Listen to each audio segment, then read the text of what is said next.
one of the things that Jake actually mentions in Dark Side of the Ring is, and also in his documentary, Pick Your Poison, the WWE one that he, on DVD quite a while ago, was that he had the worst luck ever because he was paired up with Hulk Hogan to go on the house shows in the main event, and he ended up having to be pulled off from the main event really quickly. Do you remember why? No. It's because the fans were cheering him too much. Oh, really? Yeah.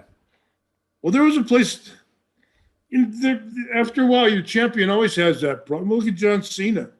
He's been, 12, 15 years there, and he was never, until he got in a major match, he was never all the way.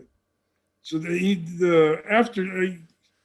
Jake was that type of character, He was the snake, the cool, the not yelling, all his movements. He wasn't overly active. Everything he did was right, but it wasn't overly demonstrative. So people just liked him, in a sense, So yeah, the same thing happened to Dino Bravo in Montreal. Huh. They didn't want Hulk to work with Dino there. Was there anybody else who was just too popular for Hogan to work with? Do you remember? Gee, I wouldn't. You have to ask Hulk there. I'm sure Hulk would ixnay anybody that that didn't seem to be. And that's why he wasn't 2 and 3 returns with Roddy. Because they'd have to figure out so many finishes not to beat Piper. And Hulk wanted to get his hand raised too. Two guys clashing like that. One guy who couldn't afford to be pinned and didn't want to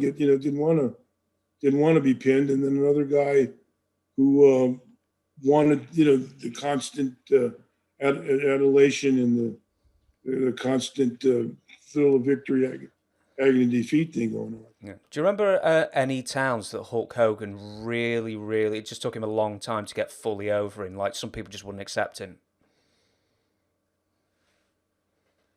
No. Because if he got to LA and he hit in LA, and the West Coast was the hardest. The East Coast was pretty much money in the bank. West Coast was hard. So when he first, maybe not when he first went through LA, but or West Coast. After a while, when he got to the West Coast and solidified himself in the West Coast, he was in. So his showing on the West Coast kind of validated his stuff on the East Coast and through the Midwest, that he was that over, that he was the Hulk.